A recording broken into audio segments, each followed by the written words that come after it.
Bonjour à toutes, bonjour à tous, bienvenue dans ce nouvel épisode d'Éclat de conscience, réflexion et clés du quotidien.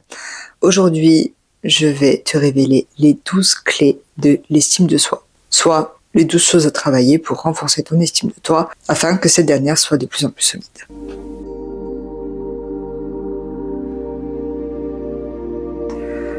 Avant de commencer, comme d'habitude, tu peux retrouver le quiz gratuit justement pour faire le point concernant ton estime de toi dans la barre de description. Aussi, n'hésite pas à me rejoindre sur Instagram. Là aussi, le lien est dans la description. Tu peux également retrouver toutes les informations concernant les accompagnements individuels. Allez, on est parti. Aujourd'hui, je vais te parler des 12 clés de l'estime de soi. Les 12 clés de l'estime de soi, en gros, ce sont 12 sujets que tu peux travailler et que je te conseille de travailler afin de cultiver ton estime, de lui permettre de s'épanouir, mais également de s'ancrer. Alors j'espère que tu es prêt, c'est parti. Alors on va voir dans un premier temps se connaître. Plus tu te connais, toi, vraiment, plus ton estime peut être cultivée de manière sensée et de manière durable. Se connaître, ça restera toujours la base de tout. Le truc, c'est que on se connaît aussi au fur et à mesure de notre vie. Il y a des événements, par exemple, qu'on n'a jamais vécu. On pense se connaître, et puis un jour, il y a un événement jusqu'alors inconnu qui se pointe, c'est tout à fait possible, et que là, tu découvres une nouvelle facette de qui tu es.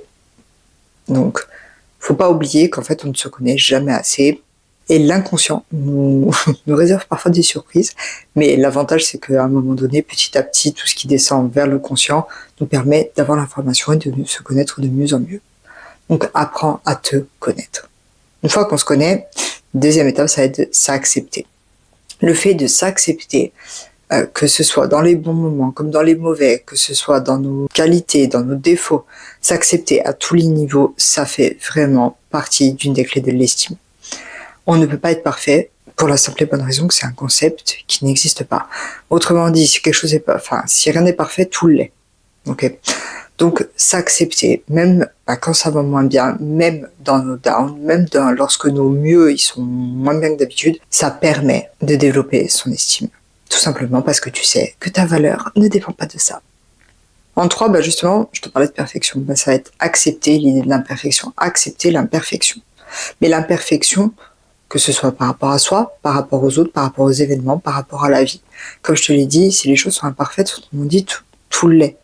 Ça dépend toujours d'une histoire de point de vue. Donc, abandonner cette idée, bizarrement, tu arrêteras aussi de faire le focus, de toute façon, sur ce qui n'est pas parfait. C'est con, mais en même temps, c'est assez logique finalement. Donc, accepter l'idée de l'imperfection. Le perfectionnisme qui est complètement hors sol, honnêtement, faut vraiment laisser tomber cette idée. Ça te pourrit ton estime. 4e clé, être consciente de ses limites. Alors de ses limites, entre ce qu'on peut faire ou pas à l'heure actuelle. Évidemment, une vraie limite, déjà, faut aller à sa recherche. Donc, ça implique que déjà tu te connais. Donc, être conscient de ses limites, sans pour autant se laisser définir par ces dernières, parce que par exemple, si on se sent limité d'un côté, généralement, je fais une généralité, comme vous le savez, c'est idiot en coaching, mais souvent, par exemple, si on a une limite en termes de compétences, la compétence, on peut l'acquérir. Évidemment, si c'est pas possible, c'est pas possible, mais fais confiance à ton cerveau, il trouvera toujours une solution. Donc, avoir conscience de ses limites, c'est quelque chose qui est hyper important pour la simple et bonne raison que ça te permet d'éviter d'aller te casser les dents inutilement, et en plus d'aller nourrir le discours un peu masochiste lorsque ça fonctionne pas. Cependant, pour détecter ses limites, il faut déjà être allé les toucher. Donc on reste pas là à se dire tiens, ça c'est une limite alors que t'as pas vérifié. Non, ça marche pas comme ça. Ouais, je te connais. Je le sais, je l'ai fait aussi. Donc voilà, autant tester. Écouter son cœur et ses émotions reste une clé fondamentale de l'estime. Son cœur, c'est vraiment son cœur, c'est ce qui te porte là où va ta joie, etc. Plus tu suis tes émotions, plus tu les écoutes déjà, parce que ça, elle te donne des informations précieuses, plus tu vas te faire confiance, plus tu vas décoder les messages, et plus tu vas pouvoir développer cette estime de soi. Et évidemment, le cœur, forcément, c'est l'amour, mais l'amour de soi, de la vie, des choses, c'est pas dans le mode hippie, on aime tout le monde, pas du tout, c'est Vraiment, aller vers les choses qui nous font du bien à ses intimes convictions, qui sont souvent très bonnes conseillères.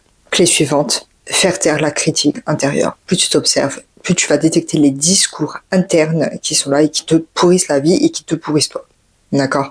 Donc la critique intérieure, que ce soit par rapport à soi ou aux autres, on lui demande de la fermer. Voilà.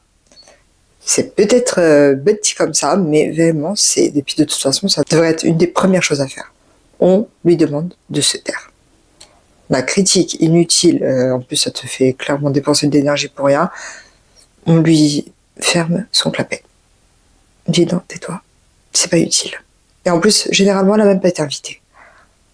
Donc, elle, on lui demande juste de la fermer. Clé suivante, vous savez, je suis coach, donc ça va être le fait d'agir. Oui, on passe à l'action. Passer à l'action, ça veut pas dire se prendre pour Indiana Jones, aller se suspendre à des lianes et faire le fou. Hein. Non, c'est agir, ça peut ne serait-ce que d'être observé, justement, ce que je t'expliquais, cette critique intérieure, et lui demander de se taire. Ça reste une action. Agir et passer à l'action et se mettre en mouvement, de toute façon, ça vient nourrir la confiance en soi, donc tout ce qui est lié à l'action, et donc l'estime. Donc plus t'agis, plus ton estime, elle se développe. Pourquoi ? Parce que même si au pire ça foire, c'est pas grave, ça te dira où est-ce que ça bloque, et hop, tu pourras recommencer de manière un petit peu différente, en ajustant quelques paramètres. Donc agis, au lieu de juste penser. Comme je l'ai déjà cité, 2 intellectuels assis, ça ira toujours moins loin qu'un con ou qu'une brute qui marche. Et justement, avec agir, clé suivante, accepter l'idée de l'échec. L'échec, c'est une leçon. Ça ne veut pas dire que c'est une fatalité. Le fait que ça ne fonctionne pas du premier coup, ça arrive. Et des fois, même quand ça fonctionne du premier coup, on va essayer d'aller trouver le truc qu'on peut améliorer. Donc, accepter cette idée-là et changer son point de vue à ce sujet, ça reste une clé de l'estime. Parce que quand même ça fonctionne pas, tu vas pas aller te démolir juste parce que ça marche pas. Et t'insulter au passage, dans ta tête, ou devant ton miroir, j'en sais rien. Ça dépend des gens.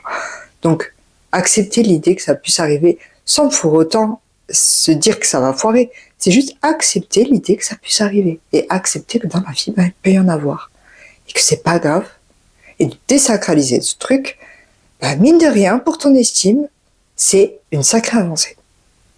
Évidemment, s'affirmer aussi et faire part de ses limites aux autres, s'affirmer. Alors quand je dis ses limites, c'est pas les mêmes limites que tout à l'heure, c'est en tous les cas le cadre. C'est les clôtures qu'il y a autour de toi, ce que tu acceptes ou non. De s'affirmer, ça veut pas dire être agressif. Parce que s'affirmer, en fait, c'est aussi se respecter et montrer aux autres qu'on se respecte soi. Et généralement, quand tu te respectes et quand tu t'affirmes personne, les personnes vont agir de la même manière. Enfin, si tu te respectes pas toi-même, que à chaque fois tu te suradaptes, etc., qu'est-ce qui va se passer ? Les personnes en face et la vie en général vont faire en sorte que les personnes viennent un petit peu tester tes limites et en fait te traiter comme toi tu te traites. Donc s'affirmer, ça veut pas dire être agressif, comme je te l'ai dit juste avant, c'est juste dire moi, je suis comme ça, c'est ça, et je bouge pas de ma ligne. Évidemment, ne pas bouger de sa ligne, ça veut pas dire ne pas changer d'avis ou ce genre de choses. Ça n'a rien à voir, c'est s'affirmer en tant que personne. Ok ? Les suivantes, évidemment, pratiquer l'empathie. L'empathie, c'est comprendre les émotions des autres. C'est juste les comprendre. Avoir cette capacité à se mettre à la place de l'autre et à le comprendre, y compris émotionnellement. Ça ne veut pas dire ramener les problèmes et les émotions de l'autre et régler le problème. Et se les ramener chez soi. Pas du tout. C'est cette capacité à comprendre l'autre. Plus tu pratiques l'empathie, plus tu développes ton estime. Puis en plus, plus tu arrives à te mettre à la place de l'autre, à le comprendre dans ses émotions, plus aussi tu vas te comprendre toi-même dans tes émotions. Donc après tout, ça fait une pierre deux coups. Clé suivante, s'appuyer sur le soutien social. Alors, s'appuyer sur le soutien social, ça ne veut pas dire dépendre des autres, dépendre de l'extérieur. Pas du tout. Évidemment, on veut être responsable et être autonome. Le but n'étant pas de dépendre, mais vraiment de s'appuyer. Évidemment, de savoir demander de l'aide, par exemple, ça aide.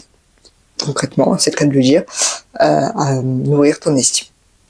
Donc tu as le droit de t'appuyer sur le soutien social des personnes, de tes proches, de tes amis ou même à l'extérieur. Hein. Tu peux très bien aller chercher une aide extérieure, mais ça ne veut pas dire dépendre des autres. Dernière clé, vivre en poursuivant ses buts. plus tu te colles des buts qui te ressemblent, et c'est pourquoi en coaching, on demande le pourquoi vous voulez atteindre l'objectif. C'est pour être sûr et certain que l'objectif que tu vas atteindre et le but que tu vas atteindre sont bien les tiens et non pas des choses que tu crois être à toi. Ok. Parce que quand tu poursuis tes buts, évidemment, tu vas tout mettre en œuvre, ça va te mobiliser, et au fur et à mesure que tu vas les atteindre, et ben forcément, ça va développer ton estime. Mais en plus, tu vas te mettre en mouvement pour les atteindre et essayer de nouvelles choses. Ok. Donc, tes buts à toi, pas les objectifs de ta mère, de ton frère, de ton père. Hein. Voilà. Ou ceux que tu vois sur les réseaux. C'est pas parce que ce que tu vois sur les réseaux, ça te fait envie que c'est forcément ce que toi, tu as vraiment envie d'atteindre. Ok.